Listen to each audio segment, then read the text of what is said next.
अस्सलाम वालेकुम, my name is Usman. तो आज के हमारे इस लेक्चर में खुशामदीद। आज हम पढ़ने वाले हैं पॉइंटर टू ऑब्जेक्ट के बारे में। ठीक है, तो इसको पढ़ने से पहले मैं आपको बताऊंगा कि हमें इसकी ज़रूरत क्यों पड़ी। Why we need pointer to object in C plus plus. तो हमें इसकी ज़रूरत क्यों पड़ी, देखें यहाँ पे मैंने उर्दू में आपके लिए लिख के रखा हुआ है। ठीक है, तो देखें, पॉइंटर टू ऑब्जेक्ट एक टेक्निक है सी प्लस प्लस में।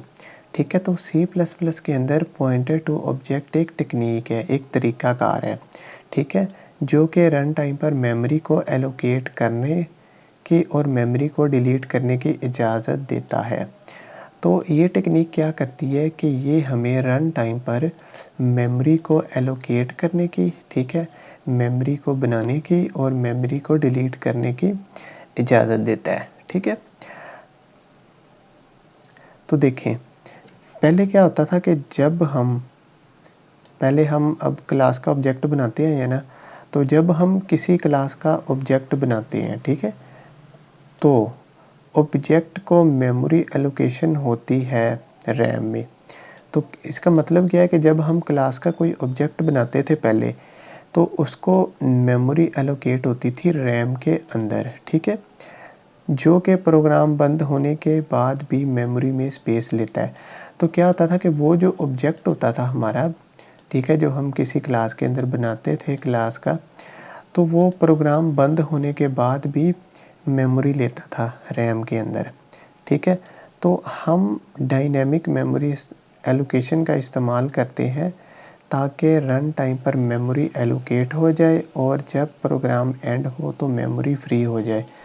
तो मतलब क्या है कि तो इस मसले को हल करने के लिए कि जो हमारा ऑब्जेक्ट है वो प्रोग्राम बंद होने के बाद भी वो मेमोरी लेता है, ठीक है, रैम के अंदर, तो उसको हल करने के लिए क्या आया, डायनेमिक मेमोरी एलोकेशन। ठीक है, डायनेमिक मेमोरी एलोकेशन क्या करता है कि जो आपके रैम के अंदर मेमोरी होती है ना, मेमोरी वो रन टाइम पे एलोकेट करता है। यानी कि जब आपका प्रोग्राम चलता है तो आप अपनी मर्ज़ी से मेमोरी एलोकेट कर लेते हो। ठीक है, जब आपका प्रोग्राम बंद होता है तो रैम आपकी जो है वो फ्री हो जाती है, मेमोरी आपकी फ्री हो जाती है। तो इस तरह से आपका कोड ज़्यादा एफिशिएंट हो जाता है। ठीक है, ठीक है, तो हम डायनेमिक मेमोरी एलोकेशन का इस्तेमाल करते हैं जो कि रन टाइम पर मेमोरी एलोकेट हो जाए। ठीक है, और जब हमारा प्रोग्राम एंड हो तो मेमोरी फ्री हो जाए।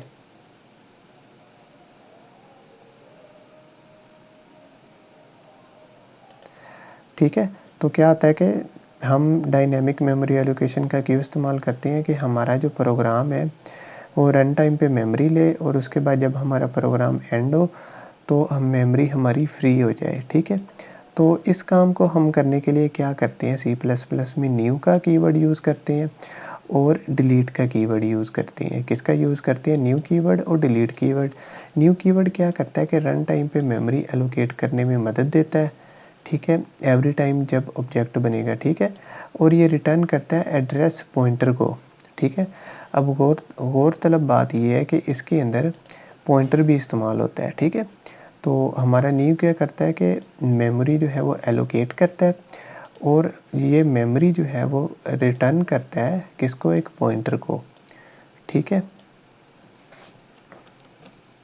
और उसके बाद डिलीट जो होता है हमारा कीवर्ड, ये सिंपली मेमोरी को डिलीट कर देता है। ठीक है, जब हमारा प्रोग्राम एंड हो जाता है।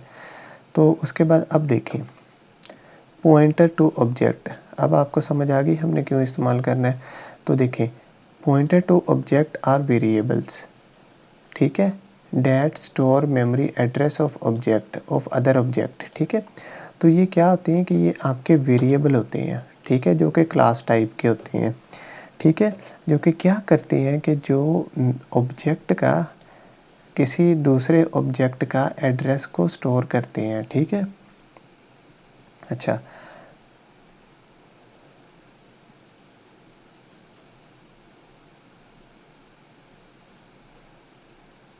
तो ये देखें यहाँ पर पॉइंटर टू ऑब्जेक्ट का मतलब है हम क्लास का पॉइंटर बना रहे हैं जो कि एक वेरिएबल है जो कि ऑब्जेक्ट के एड्रेस को स्टोर करता है।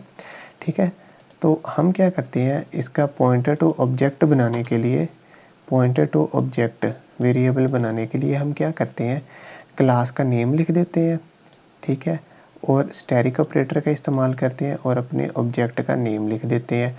तो ये क्या होता है कि ये ऑब्जेक्ट नहीं होता, ये एक वेरिएबल होता है, ठीक है, पॉइंटर टाइप वेरिएबल होता है जो कि ऑब्जेक्ट को स्टोर करता है, ऑब्जेक्ट के एड्रेस को, जो कि ऑब्जेक्ट के एड्रेस को स्टोर कर लेता है, ठीक है।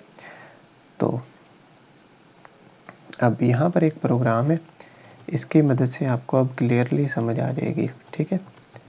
अब देखें यहाँ पर एक प्रोग्राम है, ठीक है, तो ये है कार, कार है हमारी एक क्लास, ठीक है। इसके अंदर हमने क्या किया कि स्ट्रिंग मेक और स्ट्रिंग मॉडल ये हमने ले लिया, एक क्या ले लिया हमने, डेटा मेंबर ले लिए, और उसके बाद हमने सिंपली कहा वॉइड स्टार्ट, तो सी आउट किया इंजन इज स्टार्टेड, ठीक है। उसके बाद हमने कहा वॉइड स्टॉप, तो इसके अंदर क्या इंजन स्टॉपेड, ठीक है। अब यहाँ पर गौरतलब बात है कि यहाँ पर जब हम मेन में आएंगे तो मेन में आके हमने लिखा कार, कार लिखा, ये क्लास का नेम लिखा कार, उसके बाद हमने लिखा स्टैटिक ऑपरेटर, ठीक है, उसके बाद हमने अपने पॉइंटर का नेम लिख दिया, ठीक है, कार पॉइंटर। तो ये क्या हुआ कि ये हमने क्लास का, ठीक है, क्लास जिसका नेम कार है उसका हमने एक पॉइंटर बना लिया है, पॉइंटर वेरिएबल, ठीक है। तो अब ये क्या करेगा, ये स्टोर करेगा एड्रेस ऑफ ऑब्जेक्ट, ठीक है, तो ये किसी ऑब्जेक्ट का एड्रेस को स्टोर कर लेगा।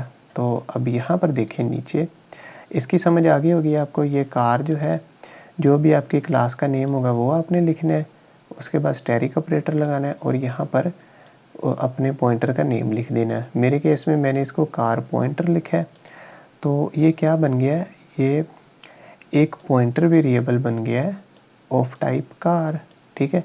ये क्या करेगा, अब ये स्टोर करेगा एड्रेस ऑफ अदर ऑब्जेक्ट, किसी ऑब्जेक्ट का एड्रेस को स्टोर कर लेगा। तो अब देखें हमारी क्लास का नेम क्या था, कार, आपको पता है ऑब्जेक्ट कैसे बनाते हैं, कार का नेम लिखा और माई कार एक नेम दे दिया उसको, तो ये अब आपका क्या बन गया, ऑब्जेक्ट, ठीक है। ऊपर हमने क्या बनाया, कार क्लास का पॉइंटर बनाया हमने जो कि ऑब्जेक्ट को एड्रेस को स्टोर करेगा, और नीचे हमने ये एड्रेस हमने ऑब्जेक्ट बना लिया जिसका नेम है माई कार। अब देखें ये जो माई कार है इसके ज़रिए माई कार डॉट मेक, इसको हमने कहा माई कार डॉट मेक और इसको हमने स्टोर करवा दिया टोयोटा, ठीक है। हमने ये क्योंकि ये पब्लिक है हमने इसको यहाँ से एक्सेस कर लिया ऑब्जेक्ट के ज़रिए, ठीक है। आपको पता है जो पब्लिक डेटा मेंबर होते हैं वो डायरेक्टली एक्सेस हो जाते हैं। तो मैंने कहा माई कार डॉट मेक और इसको वैल्यू दे दी टोयोटा, फिर मैंने कहा माई कार डॉट मॉडल, तो इस ऑब्जेक्ट के ज़रिए मैंने इस वाले मॉडल को कॉल की और इसको नेम दे दिया एक कैमरे, ठीक है।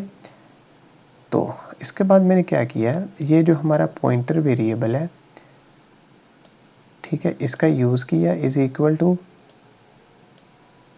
माई कार, ठीक है, ये लिख दिया। तो अब देखें आप, माई कार तो हमारा ऑब्जेक्ट है, तो इसने क्या किया, इसके एड्रेस को इसके अंदर इनिशियलाइज़ करवा दिया हमारे पॉइंटर के अंदर, ठीक है।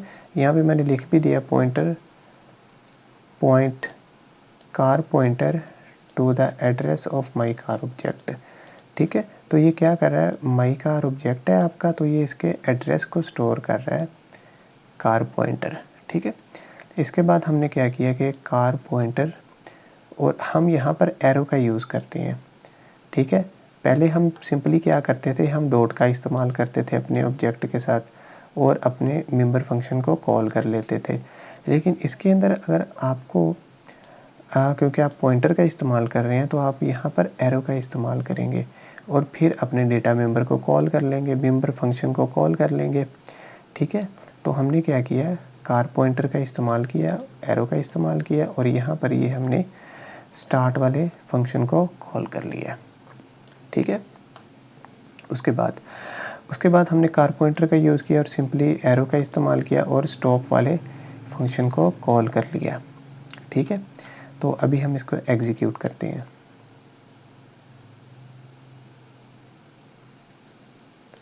तो आप देख सकते हैं engine is started, make Toyota model जो भी है ये इंजन स्टॉप, तो ये आपके पास आ गया है। ठीक है, तो अब मैं क्या करूँगा, अब इसको मैं कमेंट कर दूँगा इस प्रोग्राम को, और अभी आपको न्यू और डिलीट के बारे में बताता हूँ। ठीक है, तो ये तो आपको समझ आ गई ना इस प्रोग्राम में कि हम ये कार पॉइंटर ये क्या होता है, ये वेरिएबल होता है ऑफ क्लास टाइप, जो भी क्लास का नेम होता है। ठीक है, तो अब यहाँ पर आ जाए, यहाँ पर आकर देखें हमने क्या किया, हमने यहाँ पर क्या किया अभी। अब हमारा एक और प्रोग्राम है, इसके अंदर क्लास टेस्ट है। ठीक है, इसके अंदर पब्लिक क्या है, वॉइड इन है जो कि एक मैसेज डिस्प्ले करा रहा है, और यहाँ पर वॉइड आउट है। ठीक है, तो ये भी एक मैसेज डिस्प्ले करा रहा है। अब हमने क्या किया, देखें यहाँ पर हमने क्या किया, जैसे कि मैंने आपको बताया कि इस प्रोग्राम के अंदर हम अपने न्यू और डिलीट कीवर्ड का यूज़ करेंगे। ठीक है, तो मैंने आपको बताया कि जो हमारा ये टेस्ट है, टेस्ट क्या है, क्लास का नेम है। ठीक है, हमने क्या किया, स्टैटिक ऑपरेटर का यूज़ किया और यहाँ पर ptr एक नेम दे दिया, तो ये क्या बन गया, तो ये हमारा एक बन गया वेरिएबल। ठीक है, पॉइंटर वेरिएबल। ठीक है, जो कि किसी ऑब्जेक्ट के एड्रेस को स्टोर कर सकता है। ठीक है, तो अब मैंने यहाँ पे क्या किया, मैंने लिखा ptr। ठीक है, इस वाले ptr को यूज़ किया पॉइंटर को, और मैंने क्या कहा, न्यू। तो न्यू का मतलब क्या आता है कि ये डायनेमिकली मेमोरी को एलोकेट कर देता है। ठीक है, तो ये देखें, dynamically allocate memory for an object test to assign the address to ptr। ठीक है, तो अब देखें मैंने आपको पहले बताया था ये न्यू कीवर्ड क्या करता है, मेमोरी को एलोकेट करने के लिए रन टाइम पे इस्तेमाल होता है। ठीक है, तो ये हमारा क्या होगा कि हमारे ऑब्जेक्ट के लिए मेमोरी को रन टाइम पे एलोकेट करेगा। ठीक है, न्यू कीवर्ड का मतलब ये है कि ये रन टाइम पर मेमोरी ऑब्जेक्ट के लिए एलोकेट करेगा और उसको रिटर्न करेगा उस ऑब्जेक्ट के एड्रेस को, ptr को, यानी कि पॉइंटर को। तो ये क्या करता है, एड्रेस रिटर्न करता है ptr को, ptr उस एड्रेस को रिसीव कर लेता है जो कि टेस्ट टाइप का होगा। ठीक है, उसके बाद उसने क्या करना है, उस एड्रेस की मदद से हमारे इन फंक्शन को और आउट फंक्शन को कॉल कर देना है। जैसे ही ये चलेंगे उसके बाद क्या होगा कि हमारी डिलीट के कीवर्ड से हमारे ptr को फ्री कर दिया जाएगा। ठीक है, तो अब इसको एग्जीक्यूट करते हैं, तो आप देखें कि ये हमारा जो है वो अभी एग्जीक्यूट हो चुका है। ठीक है, तो जैसे ही मैं इस प्रोग्राम को बंद करूँगा, क्योंकि हमने डायनेमिक मेमोरी एलोकेशन की है, तो अब ये हमारा प्रोग्राम मेमोरी के अंदर कोई भी रैम के अंदर, ठीक है, कोई भी स्पेस नहीं लेगा। ठीक है, क्योंकि ये स्पेस हमने डिलीट कर दी है। ठीक है जी, तो मिलते हैं अगले लेक्चर में, तब तक के लिए अल्लाह हाफिज़।